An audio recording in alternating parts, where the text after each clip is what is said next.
tous et bienvenue sur Du Cappuccino et des livres, un podcast dédié à la lecture, aux livres qui nous accompagnent, nous bouleversent ou nous font rêver. Le temps d'un cappuccino. Je suis Jess Angel, j'aime autant lire des histoires qu'en raconter et j'avais envie de partager avec vous tout mon univers. Et quoi de mieux qu'un podcast pour le faire ? Alors allons-y, c'est parti.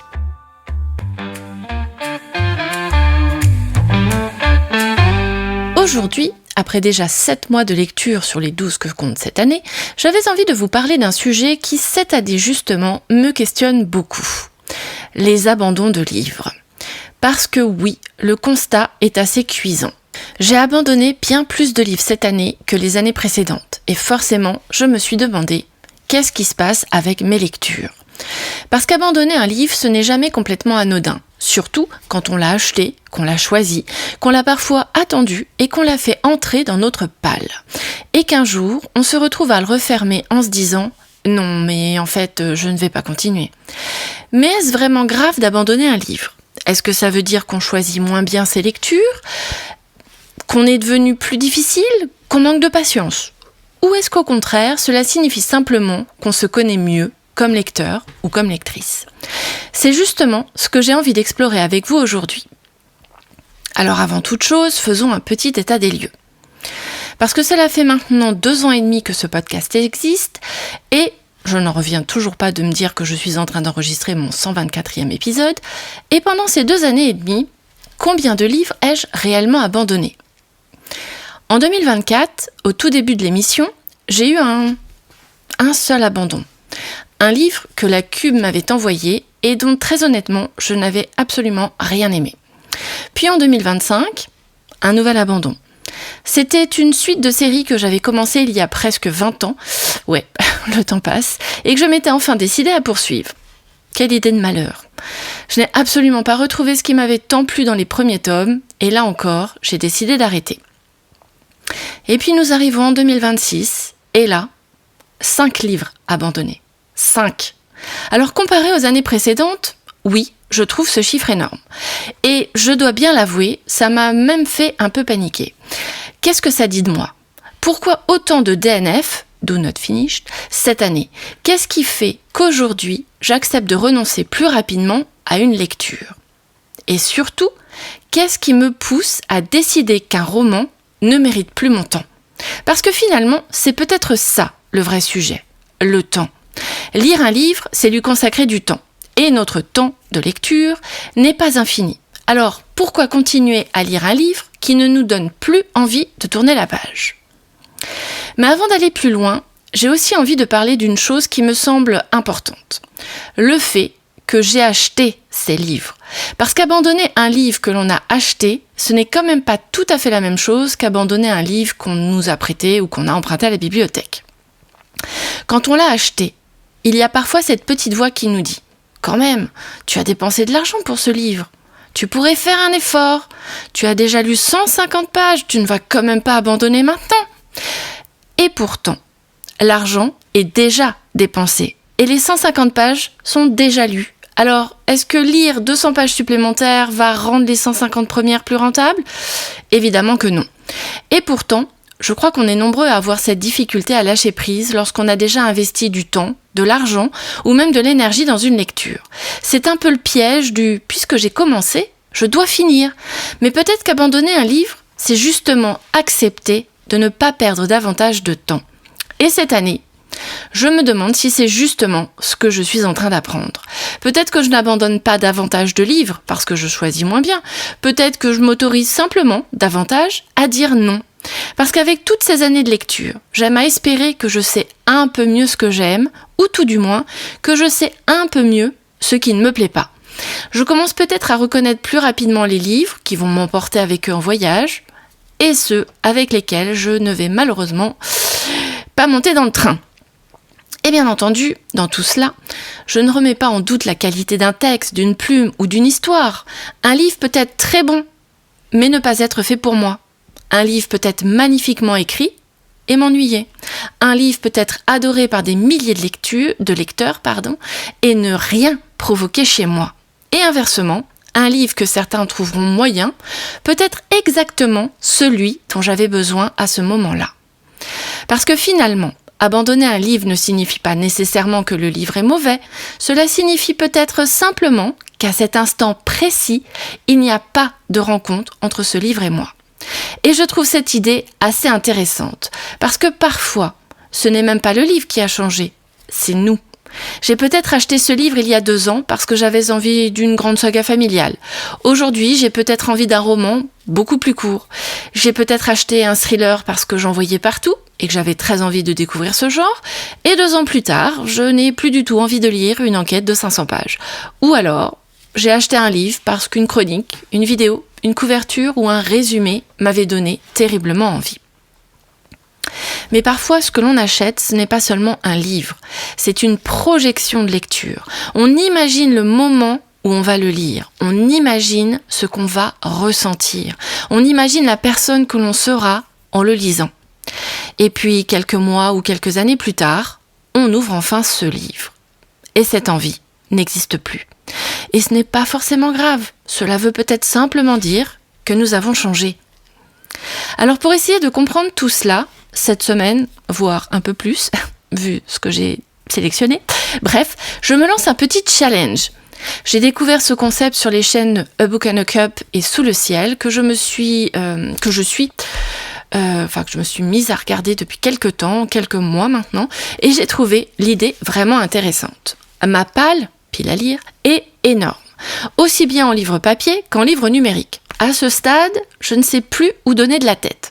Alors il est peut-être temps que je regarde un peu plus attentivement mes choix. Pourquoi ai-je acheté tous ces livres ? Qu'est-ce qui m'attirait à l'époque ? Et surtout, est-ce que j'ai encore envie de les lire aujourd'hui ? Je vais donc prendre les livres qui attendent depuis quelques mois, voire quelques années dans ma palle, et pour chacun d'entre eux, lire au minimum le prologue et le premier chapitre. Une sorte de pile à lire de premier chapitre. Et je vais essayer de voir si, dès les premières pages, quelque chose se passe. Est-ce que j'ai envie de continuer ? Est-ce que ma curiosité est piquée ? Est-ce que j'ai envie de rencontrer les personnages ? Est-ce que j'ai envie de savoir ce qui va leur arriver ? Ou est-ce que je referme ce livre en me disant, finalement, non ? Et surtout, je vais essayer de comprendre pourquoi je l'ai acheté à l'origine. Parce que cela va peut-être me permettre de faire un peu de tri, de retirer de ma palle les livres que je ne lirai probablement jamais. Et ça aussi, je pense que c'est une étape importante, parce qu'un livre qui reste pendant 5 ans dans une palle n'est pas nécessairement un livre que l'on a très envie de lire. Parfois, c'est simplement un livre qu'on n'ose pas abandonner avant même de l'avoir commencé. Et peut-être qu'il est temps de nous autoriser à dire « Je pensais que ces livres étaient pour moi, mais finalement, il ne l'est pas. » Et vous savez quoi ? Ce n'est pas grave, parce que ce livre trouvera peut-être quelqu'un d'autre. Je pourrais le proposer à ma bibliothèque, le déposer dans une boîte à livres, le donner, et quelque part, j'aime bien cette idée, parce que je ne considère pas que ce livre soit mauvais, ou qu'il ne mérite pas d'être lu. Au contraire, il a été écrit, relu, corrigé, édité, publié. Des personnes ont cru en lui et ont envie qu'il rencontre des lecteurs. Simplement, je ne suis peut-être pas la bonne personne pour cette rencontre. Et finalement, c'est peut-être ça que ces abandons disent de moi. Pas que je lis moins bien, pas que je choisis plus mal, mais peut-être simplement que je commence à mieux savoir ce que j'attends d'une lecture.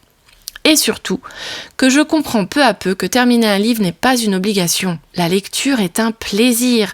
Et si un livre ne me donne plus envie de tourner la page, peut-être que j'ai le droit de le refermer. Définitivement, ou simplement pour aujourd'hui. Parce qu'après tout, un abandon n'est peut-être pas toujours une fin. Parfois, c'est juste une façon de laisser à un livre la chance de trouver son bon lecteur. Alors après toutes ces réflexions sur mes abandons de livres, je me suis dit qu'il était peut-être temps de passer de la théorie à la pratique. Parce que finalement, je me pose une question assez simple. Est-ce que je suis capable de savoir, dès les premières pages, qu'un livre est fait pour moi ? Est-ce que quelques pages peuvent suffire à sentir qu'une histoire va m'embarquer, que je vais avoir envie de retrouver ces personnages le lendemain matin, que je vais penser à eux dans la journée ? Ou est-ce qu'au contraire, je risque parfois de passer à côté d'un très bon livre, simplement parce que je n'ai pas eu le déclic tout de suite ? Parce qu'il faut quand même le reconnaître. Un premier chapitre ne dit pas tout d'un livre. Certains romans prennent leur temps. Certains ont besoin de plusieurs dizaines de pages pour installer leur univers, leurs personnages, leur ambiance. Et parfois, un livre que l'on trouve un peu lent au départ devient finalement une lecture extraordinaire.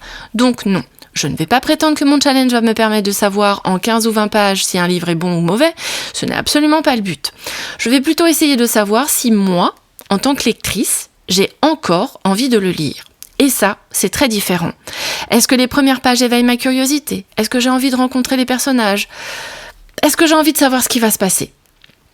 Voilà. Ou est-ce que déjà je sens cette petite résistance, ce fameux moment où je commence à trouver 1000 autres choses à faire plutôt que d'ouvrir mon livre ?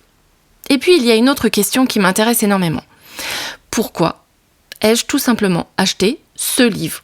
Parce que certains de ces romans sont dans ma palle depuis quelques mois, voire quelques années, et entre le moment où je les ai achetés et aujourd'hui, j'ai forcément changé. Mes goûts ont changé, mes envies ont changé, ma façon de lire a changé. Peut-être même que je ne suis plus la lectrice qui avait absolument besoin de ce livre dans sa bibliothèque à cet instant-là. Alors je vais reprendre ces livres un par un, lire leur prologue, s'il y en a un, puis leur premier chapitre, comme je vous ai dit, et essayer de faire quelque chose que je ne prends pas toujours le temps de faire. Écoutez ma première impression. Pas celle que j'avais au moment de l'achat. Pas celle que j'ai parce que tout le monde dit que ce livre est génial. Pas celle qui me dit, quand même, il faut le lire parce qu'il est dans ta palle depuis 3 ans. Juste moi, aujourd'hui, avec ce livre entre les mains. Et à la fin, je vais essayer de décider. Est-ce que je garde ce livre dans ma palle ? Est-ce que je lui donne vraiment sa chance maintenant ? Ou est-ce que je reconnais honnêtement qu'il n'est probablement pas pour moi ? Et si je le retire de ma palle, ce ne sera pas forcément un abandon. Parce que parfois, comme je vous le disais, je pense qu'il faut aussi savoir faire la différence entre abandonner un livre qu'on a commencé et renoncer à une lecture qu'on n'a plus réellement envie de faire. Et ça, finalement, c'est peut-être la chose la plus intéressante de ce challenge. Est-ce que je vais réussir à mieux comprendre mes choix de lectrice ? Est-ce que je vais découvrir que certains livres que je repousse depuis des années sont en réalité des pépites ou ceux que j'attendais ?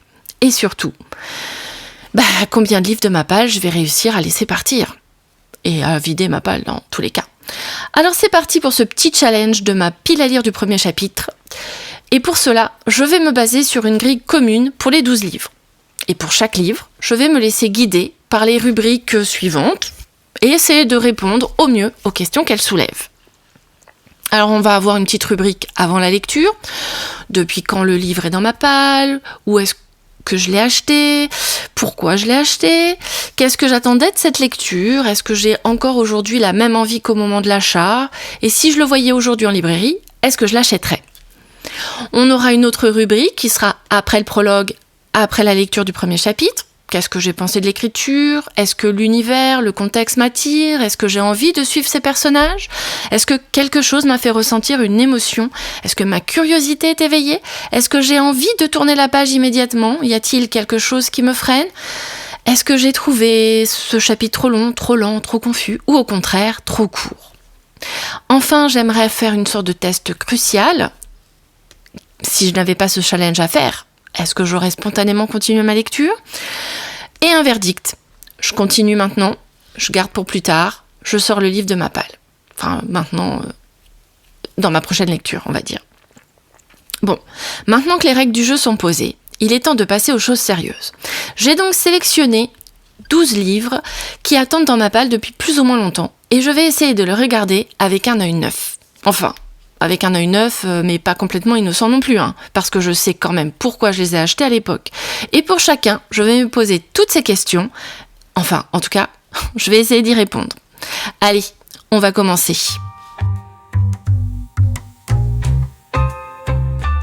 Jour 1, 16 août 2026. Alors, on débute avec Les ailes d'Alexane d'Anne Robillard, publié chez Michel Lafon. Alors, pour le résumé, donc là c'est le tome 1, 4h44. À la mort de ses parents, Alexane Kalinowski est confiée à sa tante Tatiana, dont elle ignorait jusqu'à présent l'existence. Rapidement, la jeune fille constate que cette dame n'est pas une personne ordinaire. Elle vit seule dans un immense manoir aux multiples chambres parfumées à l'encens. Alors qu'elle a du mal à s'habituer à ce nouvel environnement, Alexane découvre peu à peu l'histoire de ses origines et ses dons particuliers, levant le voile sur l'héritage étrange dont sa famille l'avait tenue éloignée. Mais des événements imprévus viennent compromettre sa quête spirituelle, car les bonnes fées ne sont pas toujours celles qu'on croit. Eh bien, que dire ? Alors, déjà, pourquoi ça m'avait interpellée la première fois ? Bon, vous vous doutez. Un immense manoir. Oui. Des dons particuliers. Un héritage étrange. Une quête spirituelle, plus ou moins. Et les bonnes fées. Voilà, ça, ce sont les termes qui m'avaient intéressée lorsque j'avais découvert cette histoire. Là, ce livre-là, ce tome 1, je l'ai récupéré lors d'une vente au printemps, je crois, dans une bibliothèque qui se séparait des livres, de certains livres. Ils étaient pas chers, il était à 1 €, donc ça va, là, je perds pas trop d'argent si le livre me plaît pas. Mais sachez que pour le moment, alors, c'est un challenge premier chapitre, mais ça va être un peu compliqué. En fait, un premier chapitre, ça suffit pas. Donc, à mon avis, ça sera plusieurs chapitres. Les premiers chapitres, on va dire. Et là, j'ai lu les 3 premiers chapitres. Alors, bien entendu, ce sont des chapitres très courts. Donc, du coup, on n'a pas le temps de s'installer complètement dans l'histoire, puisque on passe d'un état à un autre. Et on découvre à peine au niveau du chapitre 3 où vit cette fameuse tante, et les choses un petit peu étranges qu'il y a dans sa maison et qui donc pourraient éventuellement donner l'ambiance et le ton pour la suite. Donc, on va dire, si on répond donc aux questions que j'avais décidées tout à l'heure, qu'est-ce que j'attendais de cette lecture ? Un moment de détente. Après, du coup, c'est du young adulte. Quand même, les chapitres sont courts. La mise en page est plutôt fluide, agréable et espacée. Et du divertissement, une histoire sympa. Voilà ce que j'attendais. Alors, est-ce que j'ai encore la même envie aujourd'hui? Je dirais que ces 3 premiers chapitres ne m'ont pas donné assez d'infos sur la suite, donc du coup forcément ça m'intrigue, ça me donne envie, donc je pense que on va le mettre je le garde pour plus tard. Ouais, je le garde pour plus tard. Voilà pour cette première lecture. Allez, on passe à la suite. Nous passons donc au deuxième livre, Rule, de Hélène Goodlett, publié dans la collection que j'ai chez le livre de poche. Alors, en résumé, donc déjà c'est le tome 1 d'une série, je ne sais pas combien de tomes il y a dedans. Bonne question. Bref, c'est le tome 1. Zophie, Ren et Akela vivent au royaume de Colonia. Elles ne se connaissent pas et n'ont rien en commun. Lorsque le roi les convoque, elles s'attendent au pire. Chacune d'elles cache un lourd secret qui pourrait porter atteinte à leur vie. Quand le souverain leur révèle qu'elles sont ses seules héritières, le combat est lancé et chacune est bien décidée à prouver qu'elle mérite de régner. Mais quelqu'un à Colonia connaît leurs secrets et ne reculera devant rien pour les manipuler et les empêcher de conquérir le trône. Alors, c'est a priori un roman young adulte, puisqu'il est possible de le lire à partir de 12 ans. C'est ce qui est noté sur la 4e de couve. Bon, du coup, ce qui m'avait donné envie, déjà on est dans un monde de fantaisie, royaume de Colonia. Là, dans le premier chapitre, elle parle de 3 lunes. Je trouve ça plutôt intriguant. Seules héritières, prouver qu'elles méritent de régner. On est donc sur 3 jeunes femmes qui vont prouver qu'elles sont capables de régner. Donc on a peut-être fort probablement avoir affaire à des héroïnes badass, en tout cas j'espère. Là, je n'ai lu que le premier chapitre parce qu'il est un peu plus long que les chapitres du livre précédent. Il fait à peu près une 20aine de pages. Et franchement, ça m'a bien intriguée. Vraiment, là, je comprends pas pourquoi je l'ai laissé dans ma palle. Ça fait au moins 3 ans que je l'ai acheté. Je l'avais découvert dans une boutique, je sais même plus. Mais bon, je vois pourquoi il m'avait plu. Bon, sur la couverture, il y a des épées, une couronne. Franchement, ouais, c'est pas mal. Le concept des 3 héritières qui vont se battre pour régner, je trouve ça plutôt sympa. Là, on a affaire dans le premier chapitre à l'une des premières héroïnes, Sophie. Et franchement, l'autrice s'est bien placée, l'ambiance, quelques petites touches sur l'univers et le climat politique de cette fantaisie. Il y a également une allusion assez marquée à la magie et une magie qui n'est pas inépuisable, donc c'est un concept intéressant. Donc elle a un temps limité. Bah écoutez, je suis plutôt intriguée et l'univers me donne clairement envie de continuer. Donc, je confirme que le résumé, bon, il est pas très long, hein, il est plutôt assez court, mais il met bien dans l'ambiance et le premier chapitre répond bien à ce résumé. Donc, écoutez, pour ce deuxième livre, c'est plutôt pas mal. Je commence déjà à voir apparaître une petite différence entre ce livre est intéressant et j'ai envie de le lire. Je crois que c'est exactement ce que je cherche avec cette expérience de challenge des premiers chapitres. Parce qu'un livre peut avoir tous les ingrédients pour me plaire sur le papier et pourtant ne provoquer aucune envie particulière une fois ouvert. Bon, écoutez, là, c'est plutôt gagné et on va passer au prochain livre qui est intéressant parce qu'il arrive avec quelque chose de supplémentaire par rapport aux 2 premiers livres dont je vous ai parlé. Il arrive avec une énorme réputation. J'en ai entendu beaucoup parler, notamment sur la chaîne des Indélivrables, dont Laurine, une des 2 sœurs qui présente cette émission sur YouTube, est très très fan de l'histoire. J'en ai entendu parler aussi dans d'autres émissions et beaucoup de lecteurs semblent aimer ce roman. Mais la grande question va être, est-ce que moi, j'ai encore envie de monter dans le train ? Eh bien écoutez, on va le savoir tout de suite. Alors, le 3e livre que j'ai sélectionné, c'est Le sang et la cendre de Jennifer L. Armentrout, publié chez J'ai lu. Alors, pour le résumé, déjà c'est un tome 1, donc c'est une série. Je ne sais pas de combien de tomes il y a non plus. Choisie à la naissance pour inaugurer la nouvelle ère de son royaume, Poppy n'a jamais vraiment été maîtresse de sa vie. Recluse et surprotégée, son existence se résume à attendre inlassablement le jour de son ascension, qui fera d'elle la garante de l'avenir du royaume. Mais veut-elle vraiment de cette destinée ?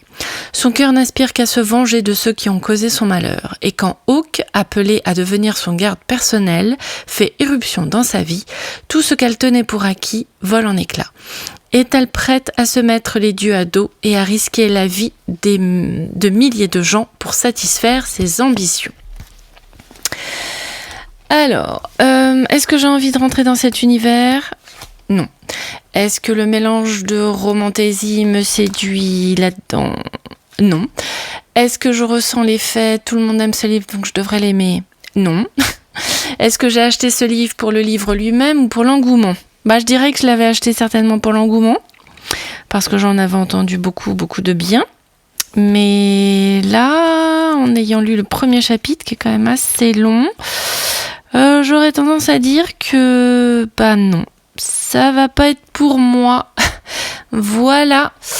On peut même se poser la question que si j'en avais jamais entendu parler, est-ce que le résumé m'aurait donné envie de l'acheter ?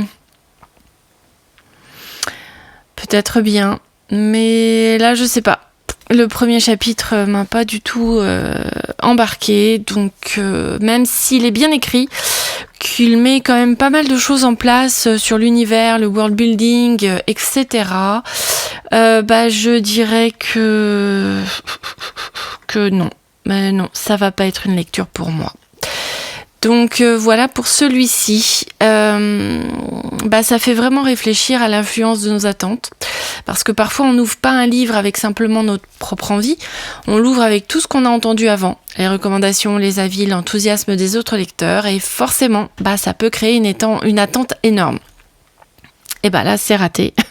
Ça ne m'intéresse pas, donc voilà. Sur ces 3 premiers livres, en voilà enfin un que je ne continuerai pas.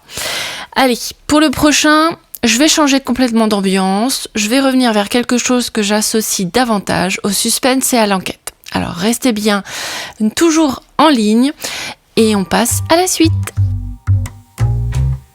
Jour 2, 17 août 2026. Voyons donc si la boîte à magie de Camilla Läckberg réussira à réveiller mon envie de savoir ce qui va se passer. Sachez que le dernier livre que j'ai lu de Camilla Läckberg m'avait pas trop plu. C'est pour ça que j'ai remis à plus tard la lecture de ce roman. Pourtant, j'avais bien aimé toute sa série sur les enquêtes d'Erika Falk et Patrick Edström, mais je sais pas, le tome que j'ai lu, c'était une autre histoire, je me souviens plus du titre, j'ai oublié, et donc du coup je comprends pourquoi j'ai mis autant de temps à le sortir. Mais là, en le sortant, j'ai lu les 2 premiers chapitres, enfin si on peut appeler ça des chapitres, parce qu'il y en a un qui s'appelle Février et l'autre qui s'appelle Mars. Alors, dès le premier chapitre, Février, on est dans le vif du sujet. C'est... Waouh. Voilà, on est quand même sur un roman policier, un thriller, donc du coup c'est logique que ça fasse un petit effet bœuf. Le deuxième chapitre nous introduit un des personnages qui va combler l'histoire et la fin de ce chapitre de Mars se termine sur la présentation du deuxième personnage. Et en vous disant tout ça, je réalise que je ne vous ai même pas lu le résumé. Alors donc, la boîte à magie, publiée chez Babel Noir. Qu'est-il arrivé à Tuva, cette mère célibataire dont le corps dénudé et transpercé d'épées est retrouvé dans une boîte au cœur de Grönalund, le parc d'attractions incontournable de Stockholm. L'enquête sur cette macabre mise en scène, qui pourrait laisser penser à un tour de magie ayant mal tourné, est confiée à la détective Mina Dabiri, nouvelle recrue de la brigade criminelle. Ne parvenant pas à esquisser la moindre piste, cette dernière décide de faire appel au grand mentaliste Vincent Walder, expert en magie et illusion. Ensemble, ils vont bien vite découvrir que le meurtrier n'en est pas à son coup d'essai et qu'il prépare depuis longtemps le clou de son spectacle. Alors, en relisant ce résumé, je me dis oui, effectivement, je comprends. Tour de magie, macabre mise en scène, brigade criminelle, grand mentaliste, expert en magie et en illusion. Je comprends pourquoi j'avais choisi ce livre. Et là, en lisant donc ces 2 premiers chapitres, février et mars, on est dans le vif du sujet. Et je trouve ça assez intéressant. Donc oui, les premiers éléments me donnent envie de comprendre ce qui s'est passé ou ce qui va se passer. Et au niveau de l'ambiance, alors on a un truc dans un petit peu malaisant quand même, parce que le chapitre commence direct par un meurtre. C'est pas du spoil, c'est la description du meurtre. Donc ouais, voilà, ça nous met tout de suite dans l'ambiance. Donc du coup, c'est une ambiance sympa, peut-être pas pour là maintenant tout de suite, mais je pense que je peux laisser ce livre dans ma palle, parce que franchement, ça promet, surtout comment on résout une enquête avec un expert en magie et en illusion. Eh ben écoutez, je verrai ça. Donc oui, effectivement, ce premier personnage protagoniste important m'intrigue plutôt pas mal. La deuxième, je peux pas. La deuxième, c'est la policière, la Mina Dabiri. Je peux pas trop en dire puisque le chapitre de Mars finit quasiment sur sa présentation. Elle dit bonjour, je m'appelle Mina. Voilà, en gros. Donc bon, écoutez. Ma curiosité prend le dessus sur mes éventuelles réserves par rapport au précédent roman de Camilla Läckberg que j'avais lu. Donc là, c'est écrit par Camilla Läckberg et Henrik Fexeus, j'ai oublié de le préciser. Donc peut-être voire pour un roman à 4 mains. Voilà pour ce 4e livre. Ce qui m'intéresse de plus en plus, c'est de voir que mon envie de continuer ne dépend pas forcément du genre, puisque là on est sur un thriller, alors que je vous ai lu de la fantaisie et du fantastique jusqu'à présent. Enfin, que j'ai lu jusqu'à présent, de la fantaisie et du fantastique. Finalement, ce qui compte, c'est toujours cette même petite étincelle. Est-ce que quelque chose vient d'être suffisamment éveillé en moi pour que j'ai envie de tourner la page? Et là, je vous dis oui. Bingo. Donc je mets ce livre de côté et puis on verra pour la suite. Jour 3, 22 août 2026. Alors, justement maintenant, on va partir vers un univers complètement différent. Direction la mythologie et la fantaisie. Avec le tome 1 de la série... alors attendez, c'est marqué sur la première page. La série Le Royaume Céleste. Le tome 1 s'appelle La fille de la déesse de la lune. C'est un roman publié chez Hugo Poche dans la collection Stardust. Alors pour le résumer, Xin Jin, j'espère que ça va bien la prononciation, est la fille de la gardienne de la lune, captive de sa mission impériale depuis qu'elle a volé un élixir d'immortalité qui lui était interdit. La jeune fille a donc grandi dans la solitude et le secret. Son existence ne doit arriver aux oreilles de l'empereur céleste sous aucun prétexte, jusqu'au jour où ses pouvoirs magiques la trahissent. Elle est alors contrainte de fuir la lune, laissant sa mère derrière elle, se promettant de revenir la sauver dès qu'elle le pourra. Elle rejoint le royaume céleste, où elle rencontre le fils de l'empereur qui la forme au tir à l'arc. Une étrange force magnétique semble la pousser vers le jeune homme, prince et donc fils de son ennemi. Mais Xin Jin ne peut pas perdre des yeux sa mission. Elle décide de rejoindre l'armée céleste auprès du mystérieux et imprévisible capitaine Wenzi. Au cours de sa quête entre terre et cieux pour sauver l'honneur de sa famille, Xin Jin croisera créatures légendaires et ennemis machiavéliques et parfois insoupçonnés. Alors moi j'avais acheté ce livre au Festival du Livre de Paris en 2024 je crois. Donc ça fait un petit peu plus de 2 ans qu'il est dans ma palle. J'avais déjà trouvé la couverture hyper jolie et puis ça m'intriguait, une histoire qui parlerait un petit peu de la mythologie asiatique, puisque Su Lin Tan, l'autrice, est d'origine... Elle est née en Malaisie, elle a étudié à Londres et en France avant de s'installer à Hong Kong avec sa famille. Il y a presque dit sa biographie sur le livre. Donc du coup, ce qui m'avait intéressé dans ce livre, dans le résumé, c'était fille de la gardienne de la lune, pouvoir magique qui la trahissent, et après le côté peut-être un petit peu badass de cette future héroïne, je suppose, puisque elle va être formée au tir à l'arc, elle va rentrer dans l'armée céleste. Du coup, je pense que c'est ce qui m'avait fait, qui m'avait donné envie. Créature légendaire aussi. Ennemi machiavélique, peut-être aussi. Et du coup, je m'étais dit, tiens, il est en poche, autant le tester et puis voir si cette série me plaît ou pas. Alors, on va dire que le premier chapitre est assez long, ce qui va de la page 11 à la page 35 dans ma collection poche, ce qui est quand même un long chapitre. Et le terme long est effectivement le bon terme parce que c'est très long. Il y a beaucoup de descriptions. On est plus dans un début d'ambiance. Tout se pose vraiment par l'ambiance, par la description, par l'endroit où elles sont, donc la lune, ce qui les entoure, le palais dans lequel elles vivent, etc. Et puis après, il se passe le fameux événement de ces pouvoirs magiques qui la trahissent.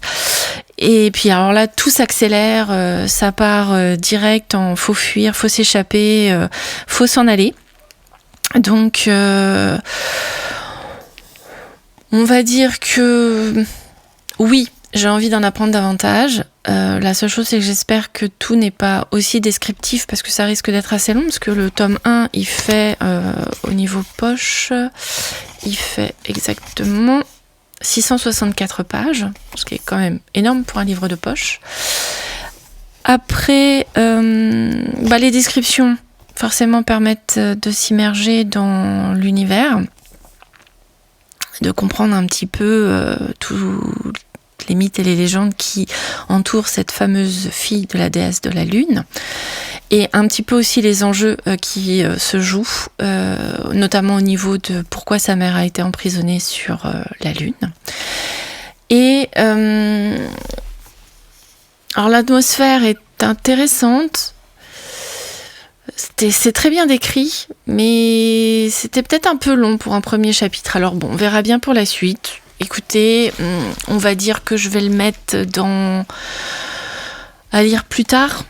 Oui, je pense que je vais le mettre dans la catégorie je le garde pour plus tard.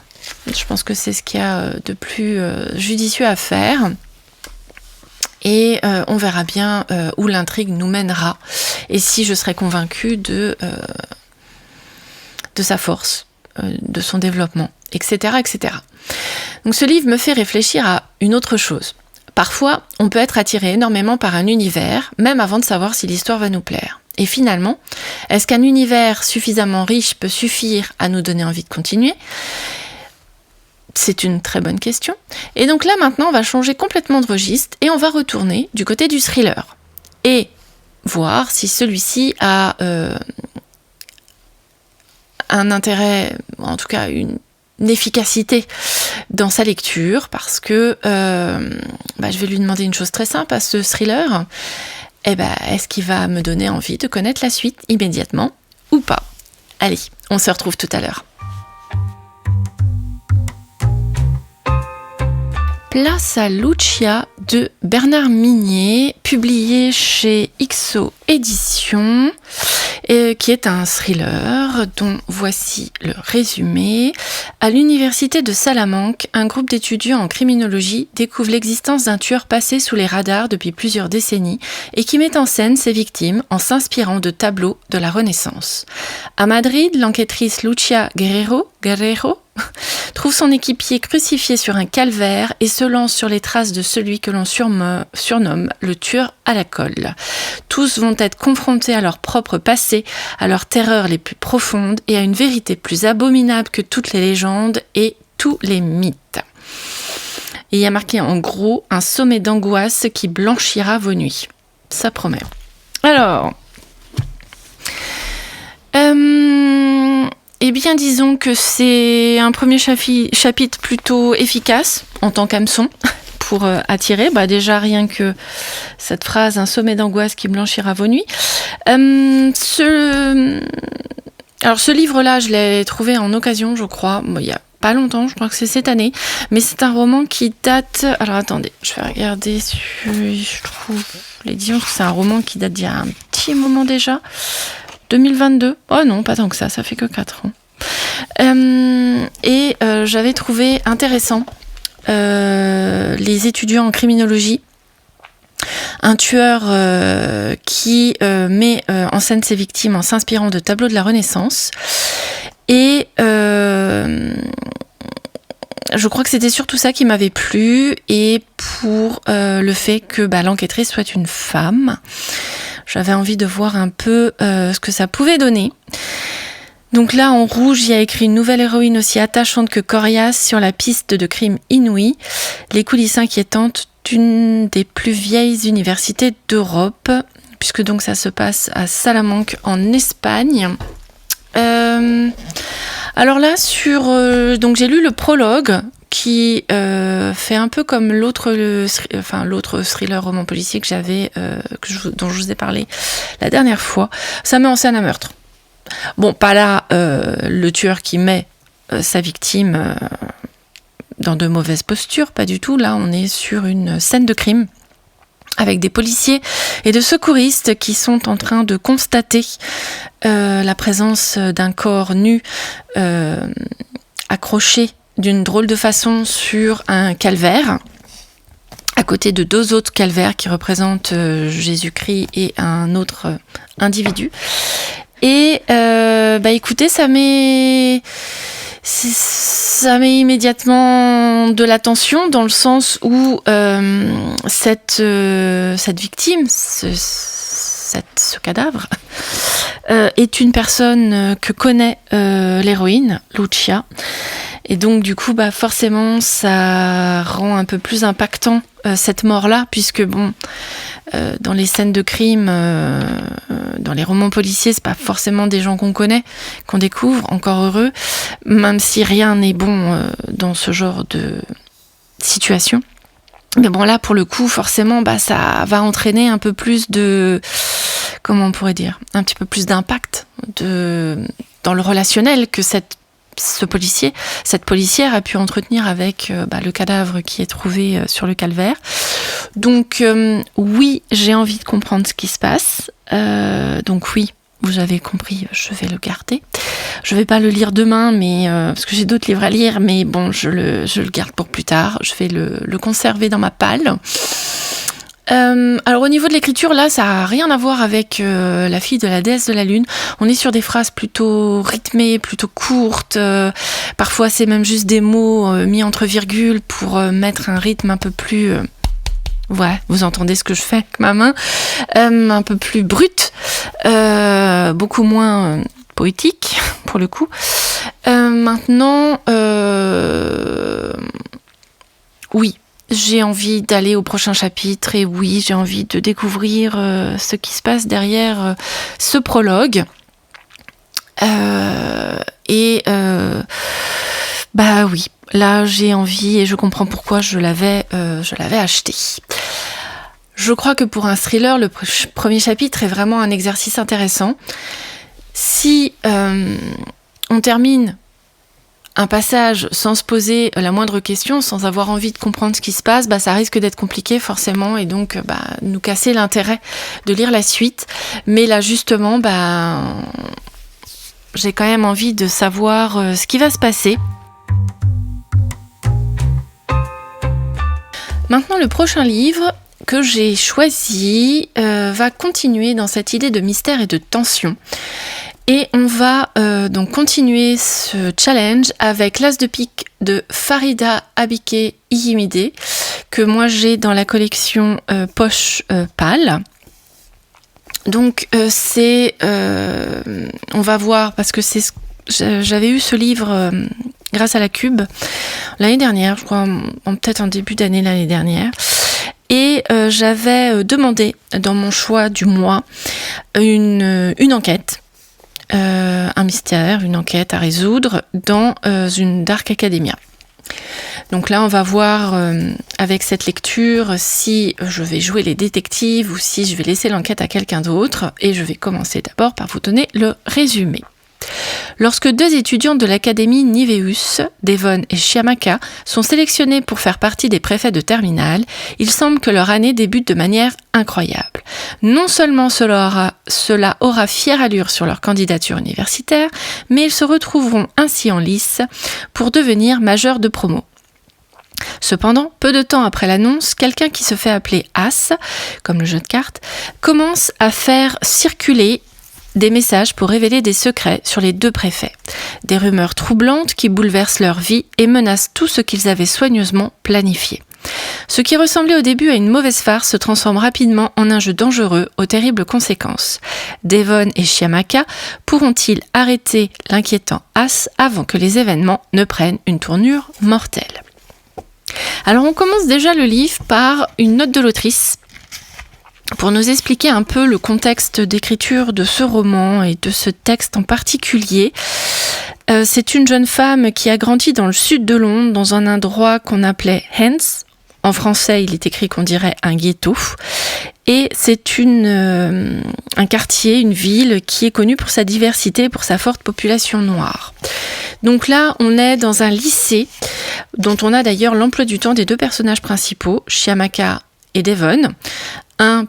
La fille est beaucoup plus portée sur la science et le jeune homme est plus porté sur la musique. Et ce livre est constitué de plusieurs parties. Donc moi j'ai commencé par la première partie, logique, et le premier chapitre, qui est du point de vue de Devon. Et il nous met tout de suite dans l'ambiance du lycée. Ils sont en dernière année, donc forcément ça implique beaucoup d'enjeux pour leur futur. On nous instaure par-ci par-là des éléments pour bien comprendre les enjeux, ce qui se passe derrière, tout ce que l'académie met en avant ou pas, comment réagissent plus ou moins certains de leurs camarades de classe, puisque ce sont 2 héros d'origine africaine également, comme l'autrice. Et ça nous met dans l'ambiance. On ne sait pas encore trop à quelle sauce on va être mangé. On voit un peu quel standing maintient cette académie, et donc on comprend bien les difficultés que peut rencontrer notamment ce jeune homme, dont on voit le point de vue en premier, puisque il n'a pas l'air d'avoir réussi à faire sa place comme il le souhaitait, et est très surpris d'avoir été sélectionné pour devenir le préfet, enfin un des préfets de cette dernière année. Donc a priori les préfets, ce sont des personnes qui maintiennent les règles de leur académie, et ainsi que les valeurs de leur académie, qui essayent de les tenir pendant toute l'année au niveau de leurs camarades, et en organisant des événements spécifiques dans cette école. Et on découvre petit à petit, vraiment l'autrice, on va dire qu'elle sème petit à petit, subtilement, des petits indices, des petits détails qui nous montrent un peu qui est ce Devon. Et vaguement Chiamaka, puisque du coup on la voit, mais du point de vue du regard de Devon, donc peut-être, parce que le chapitre 2 c'est son point de vue à elle, donc on verra elle, comment elle voit les choses de son propre côté. Mais dans tous les cas c'est très intéressant, et je voulais vous lire une phrase que je trouve vraiment très très très jolie, et qui je trouve permet de bien, enfin peut-être de sentir, de ressentir qui est ce jeune homme. Donc, comme je vous l'ai dit, c'est un étudiant qui a pris la musique semble-t-il en matière principale, puisque du coup il a beaucoup de cours de musique. Et l'autrice écrit: je branche le clavier et le petit carré lumineux dans le coin se met à clignoter. Je mets mon casque, fais courir mes doigts sur les touches de plastique noires et blanches, en presse quelques-unes et laisse échapper des bribes de mélodies désordonnées. Me redressant, je ferme les yeux et imagine l'océan, bleu-vert, avec des poissons qui nagent et des plantes aquatiques aux couleurs vives. Je saute dedans et l'eau se referme sur moi. Une paix familière me submerge tandis que mes mains se posent sur le clavier, puis je commence à jouer. Je ne sais pas si ça vous fait le même effet qu'à moi, mais j'aime beaucoup cette plume, déjà. Et puis, ce personnage de Devon est quand même relativement intéressant. Et puis Chiamaka, du coup, vu qu'elle est vue du point de vue du protagoniste masculin, on la voit d'une certaine façon. Donc j'ai hâte de voir ce qui se cache derrière réellement. Donc écoutez, jusqu'à présent, on est plutôt bon sur les livres. J'en ai laissé tomber qu'un seul. Mais bon, allez. On va continuer ce challenge. Jusqu'à présent, je me suis beaucoup demandé si j'avais envie de savoir ce qui va se passer, si j'avais envie de tourner la page. Et pour le prochain livre, on va plutôt se demander, est-ce que j'ai envie de savoir ce qui va arriver à ces personnages ? Parce que ce n'est pas exactement la même chose. On peut vouloir connaître la suite d'une intrigue par curiosité, comme là, c'est le cas. Mais on peut aussi continuer un livre simplement parce qu'on s'est attaché à quelqu'un. Et là, pour le coup, c'est le cas aussi, puisque cette dernière phrase concernant le personnage masculin m'intrigue énormément. Donc, on se retrouve tout à l'heure pour le prochain livre. Et voyons ce que va provoquer chez moi le roman Les larmes de l'asphodèle de Nora Lake, publié aux éditions Hurlevent.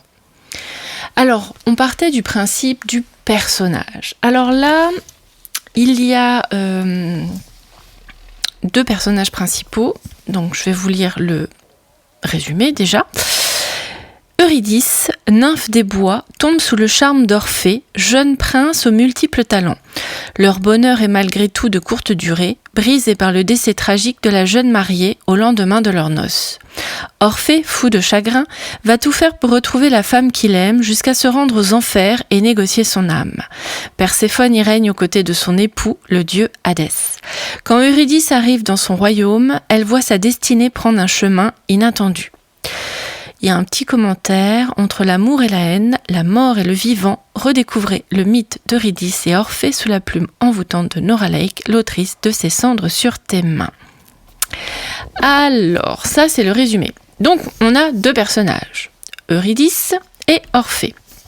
Là, j'ai lu les 3 premiers chapitres, le prologue. Le chapitre 1 du point de vue de Eurydice et le chapitre 2 du point de vue de Orphée. Alors, ça nous met en place un peu plutôt l'histoire de Eurydice, puisque dans le prologue, on apprend qui sont ses parents, comment elle a été conçue, comment elle est venue au monde et les menaces qui pèsent sur elle de la part de Zeus. Et dans le chapitre 1, on la voit déjà devenue une jeune femme qui vit au milieu des nymphes dans un lieu protégé de Zeus, en tout cas, puisqu'il ne l'a pas encore retrouvée. Et dans le chapitre concernant Orphée, il revient comment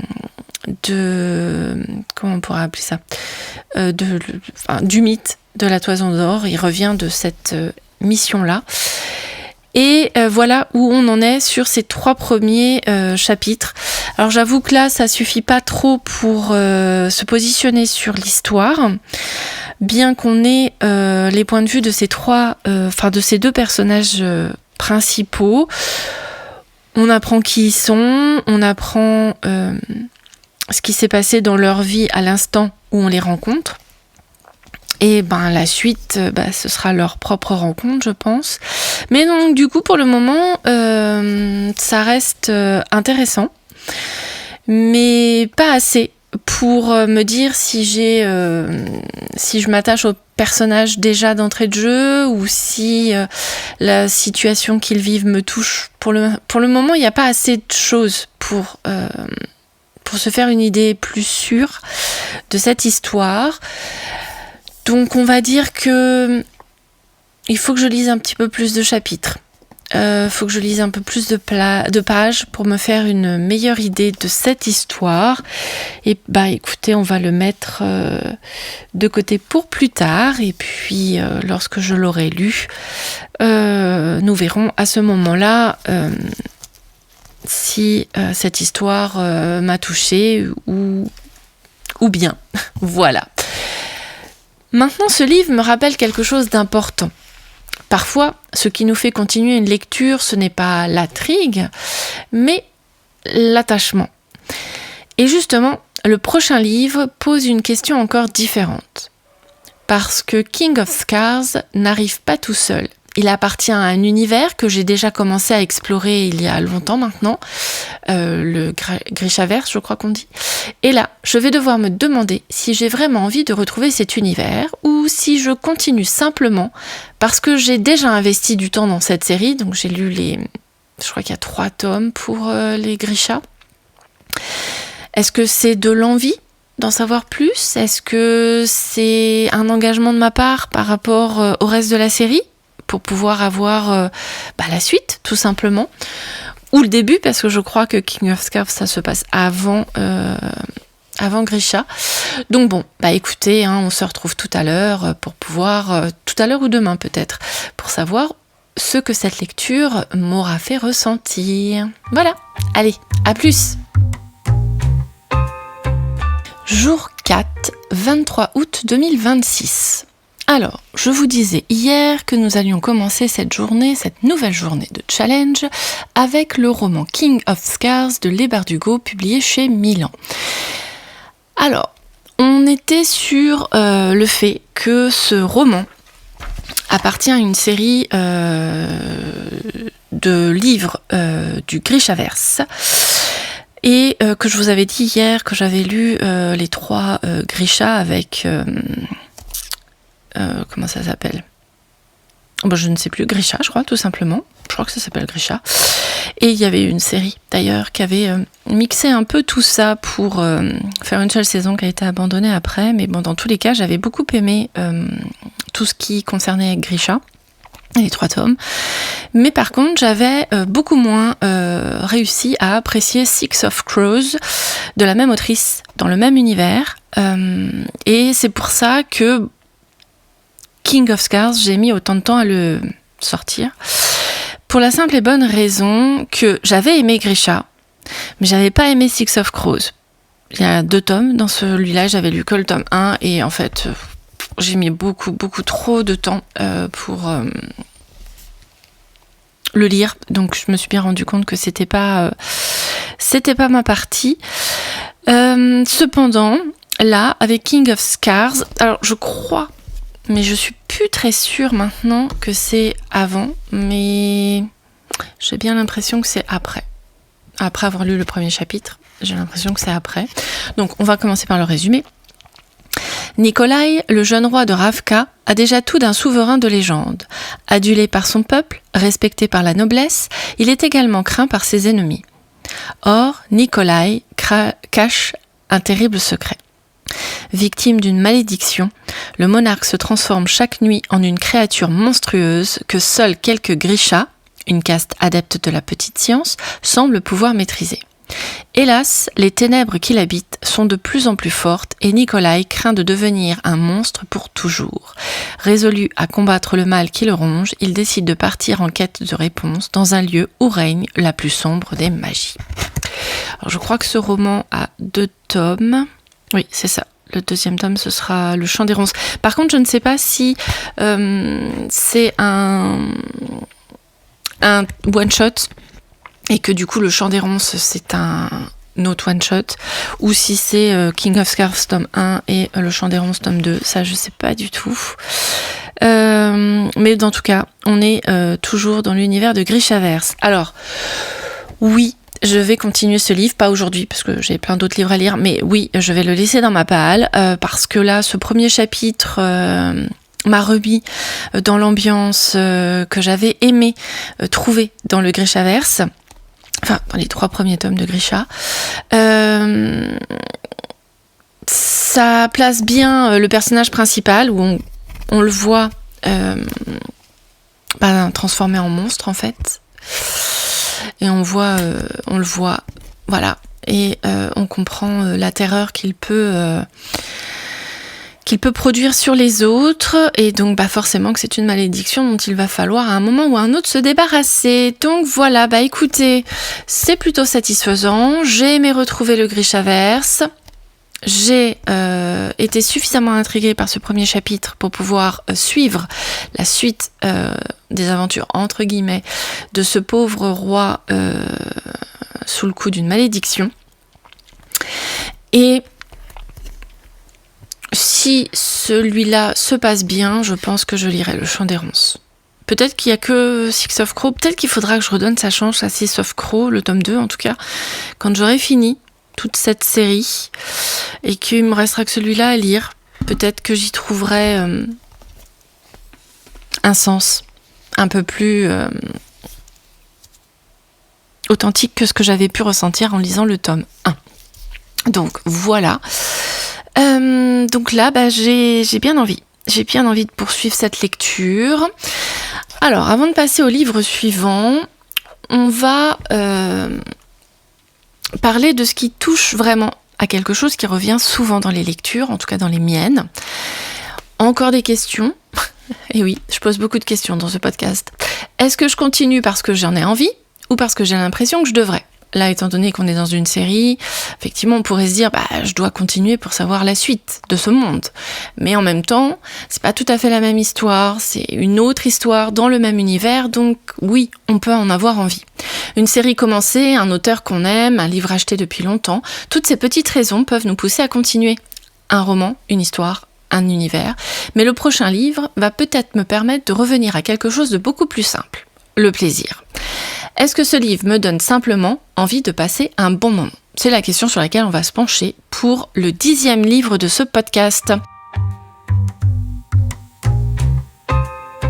Avec ce 10e livre, on part donc sur une enquête des fantômes et, je l'espère, un peu d'humour. Avec Urbex, Fantômes et Drôles d'enquête de Léon Mahé-Morgan, publié chez Pegasus. Alors, c'est un livre que j'avais eu grâce à la Cube, dans lequel j'avais demandé, je pense, un Cozy Mystery. Après, dans quel autre domaine, je ne sais pas, mais c'était un Cozy Mystery que j'avais demandé. Et c'est le livre que le libraire m'a choisi. Bon. Bah écoutez, autant vous dire là, déjà, d'entrée de jeu, j'aime pas le style, j'aime pas la plume. C'est très... comment dire ? C'est très langage parlé. C'est pas du langage écrit, c'est du langage parlé, c'est des termes parlés, comme quelqu'un qui écrirait son journal intime et qui mettrait ses pensées telles qu'elles sortent de sa tête. J'avoue que ce qui aurait pu être intriguant, cette histoire de fantôme, parce que ça partait quand même sur quelque chose de pas mal.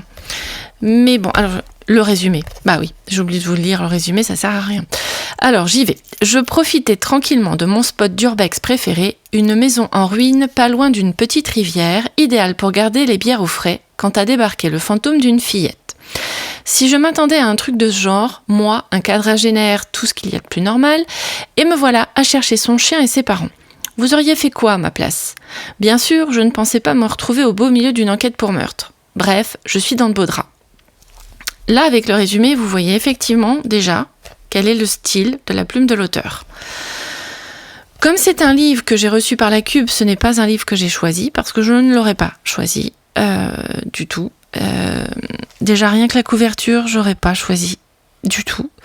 On y voit une vieille baraque à l'abandon, avec un petit pont et une rivière qui coule à ses pieds, avec des arbres, des rochers, et puis la tête d'un chien.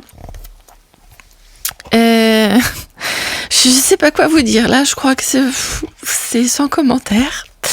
Donc non, je ne garde pas ce livre. Je vais le mettre en boîte à livres, je pense, parce que même ma bibliothécaire, je pense que ça lui dira pas. Donc voilà, bref. Allez, on passe au suivant. Malgré le fait que je n'ai pas aimé cette lecture, en tout cas, la plume de l'auteur dès le premier chapitre, on peut se poser une question. Est-ce qu'on a vraiment besoin de chercher une raison compliquée à notre envie de lire ? Parfois, un livre nous plaît simplement parce qu'il nous amuse. Et parfois, c'est exactement ce dont on a besoin. Là, pour le coup, ça n'a pas fonctionné pour moi. Ça ne répond pas à ma sensibilité à moi. Et c'est un livre que je vais donc abandonner. Mais en passant à mon prochain roman, le 11e que j'ai choisi, on va retrouver un auteur que beaucoup connaissent et qui peut lui aussi créer certaines attentes avant même qu'on ouvre un livre. Alors, est-ce que je vais réussir à lire Radley de Matt Haig pour ce qu'il est, ou est-ce que je vais être influencée par ce que j'entends ou ce que j'attends de son auteur ? Alors, je crois que lui, il a écrit La bibliothèque de minuit, qui avait rencontré pas mal de succès, mais je crois que ça dépend réellement de la sensibilité de tout un chacun. Donc je vérifie quand même. Non, il n'y a pas de bibliographie dans ce roman-là. Donc bon, on va parler donc des Radley de Matt Haig. Alors, pour le résumé, ils n'ont qu'une addiction, le sang. Mais depuis plus de 20 ans, ils ont décidé de renoncer à leur péché mignon et de se désintoxiquer. Pas facile d'être un vampire urbain au XXIe siècle. Dans une banlieue british, tout ce qu'il y a de plus respectable, la famille Radley essaye désespérément de se comporter comme des gens normaux. Mais des vampires de souche peuvent-ils définitivement refouler leurs désirs et leurs instincts ? Pas sûr. Alors, qu'est-ce qui m'avait plu ? Déjà, la réputation de l'auteur, Matt Haig. Ensuite, ils n'ont qu'une addiction, le sang. Une histoire de vampire qui se désintoxique du sang dans un monde urbain du 21e siècle, enfin dans la réalité du 21e siècle. Alors, c'était ça qui m'avait plu. J'avais trouvé ce livre dans la collection France Loisirs, sur une brocante, je crois. Et je m'étais dit, ah bah tiens, ça a l'air sympathique. Alors bon, après avoir lu plusieurs chapitres, donc j'en ai lu plusieurs. Alors, c'est pas vraiment des chapitres, c'est des... Enfin si, c'est des chapitres, mais c'est pas marqué chapitre 1. C'est que chaque chapitre a un titre. Et les chapitres sont très courts. Ils font 2-3 pages max. Donc ça va, c'est assez rythmé et assez rapide. Mais du coup, on n'a pas tout de suite les tenants et les aboutissants de cette histoire. C'est-à-dire qu'on ne dit pas que ce sont des vampires. On sent juste qu'ils sont dans un moment de leur vie où l'appel du sang se fait sentir, ou en tout cas peut venir à leur manquer. Et malgré ce rythme assez effréné des premiers chapitres qui sont très très courts, on est face à 2 jeunes adolescents et 2 parents. Donc on est sur des lycéens. Et on est sur des quadragénaires, a priori. Et écoutez, pour l'instant, ça m'a pas trop donné envie. Je n'ai pas réussi à m'intéresser plus que ça aux personnages. Même si les chapitres sont assez courts, j'ai pas encore trouvé d'intérêt pour moi, en tout cas, au niveau de mon envie de lecture ou de ma sensibilité. Donc écoutez, je pense que ça va être un livre que je vais encore mettre de côté, voire abandonner et le laisser à ma bibliothécaire ou à la boîte à livres de ma ville. Donc écoutez, parfois ce qui pouvait sembler être un terrain intéressant ne l'est finalement pas. Et plus j'avance dans cette expérience, plus je me rends compte qu'un livre n'arrive jamais complètement vierge dans nos mains. Il arrive avec notre passé de lecteur, nos goûts, nos attentes, nos recommandations, parfois même avec l'image que nous avons de son auteur. Et pourtant, il reste une question encore très simple. Est-ce que j'ai envie de tourner la page ? Ça, c'est une question qui va revenir très souvent et qui est déjà revenue dans les précédents premiers chapitres que j'ai lus. Et on va passer à mon 12e et dernier livre. Et on va essayer de revenir à cette sensation très instinctive de savoir si un roman me donne envie de partir à l'aventure ou pas du tout. Dernier candidat de cette expérience, Scarlett et Brown de Jonathan Stroud, publié chez Gallimard Jeunesse. Le sous-titre, c'est Récits de leurs incroyables exploits et crimes, livre 1, ce qui annonce clairement d'autres tomes. Alors, en ce qui est du résumé.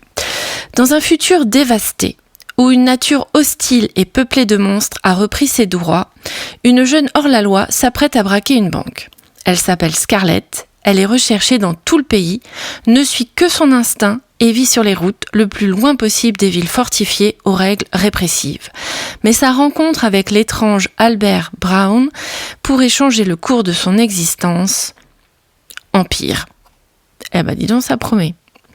Au cœur d'un univers fascinant, le road trip explosif de 2 rebelles à l'humour noir et au pouvoir détonnant par l'auteur virtuose de la trilogie de Bartiméus.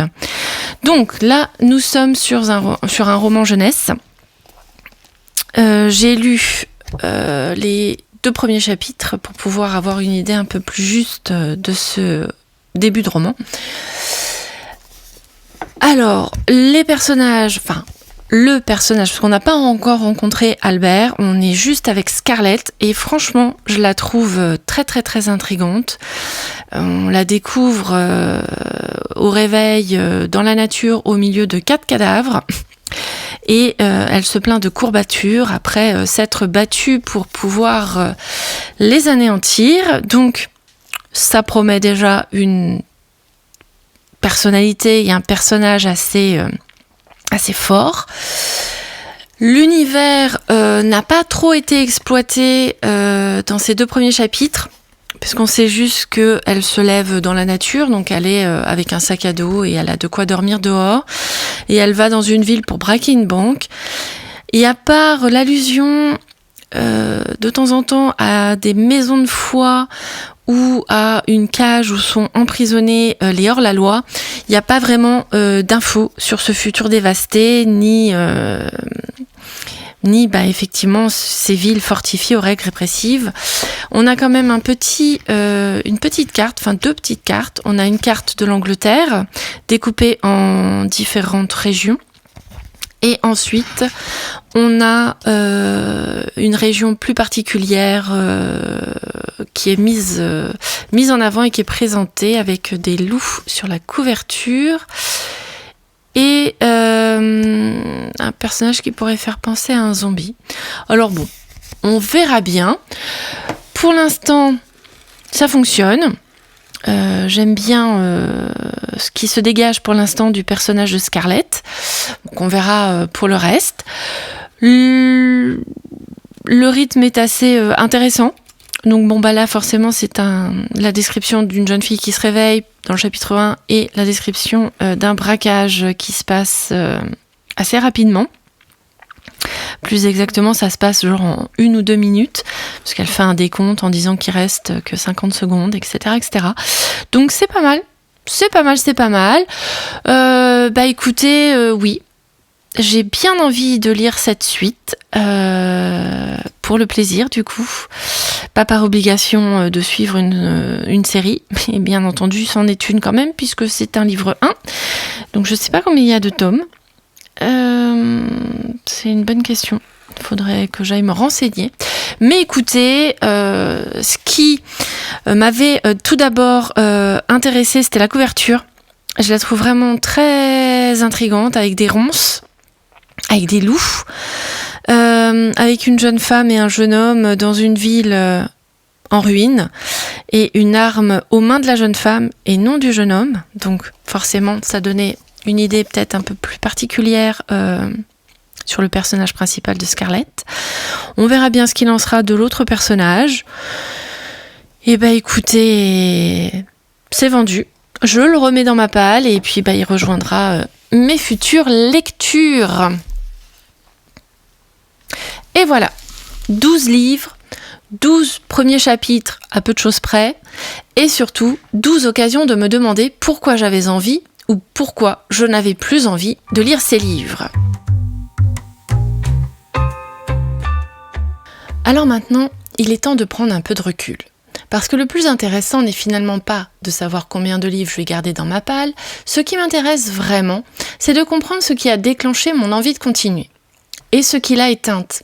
Est-ce que je me suis rendu compte que certains livres ne correspondaient plus tout à fait à mes goûts ? Est-ce que certains m'ont complètement surprise ? Est-ce que j'ai abandonné des livres que j'étais pourtant persuadée de vouloir lire ? Et surtout, est-ce que j'ai découvert que certains livres qui dormaient dans ma palle depuis des années étaient finalement exactement ce dont j'avais envie aujourd'hui ? Alors faisons ce petit bilan de cette première petite expérience. Parce qu'après tout, peut-être que ces 12 premiers chapitres vont m'en apprendre beaucoup plus sur mes habitudes de lectrice que les 12 livres que j'aurais effectivement pu terminer. Eh bien, verdict. Donc sur les 12 livres, je vais quand même vous donner un chiffre que j'ai sorti de ma palle. J'en ai abandonné 4 et remis les 8 autres dans ma pile à lire. Moi qui m'étais lancée dans ce challenge avec l'idée de vider ma palle de ces livres négligemment délaissés depuis parfois des lustres, c'est un peu raté. Enfin, pas complètement. Après tout, 4 livres en moins, c'est déjà ça. Et surtout, je sais maintenant que les 8 autres ont toujours quelque chose qui m'attire et que j'ai réellement envie de découvrir. Il ne me reste donc plus qu'à les lire, peut-être en les glissant un par un dans mes prochaines piles à lire, pour être sûr de ne pas les laisser à nouveau prendre la poussière. Ou alors pourquoi pas me lancer un jour dans un marathon et les enchaîner pour voir si les premières impressions que j'ai eues aujourd'hui ou ces derniers jours, se confirme vraiment au fil de ma lecture.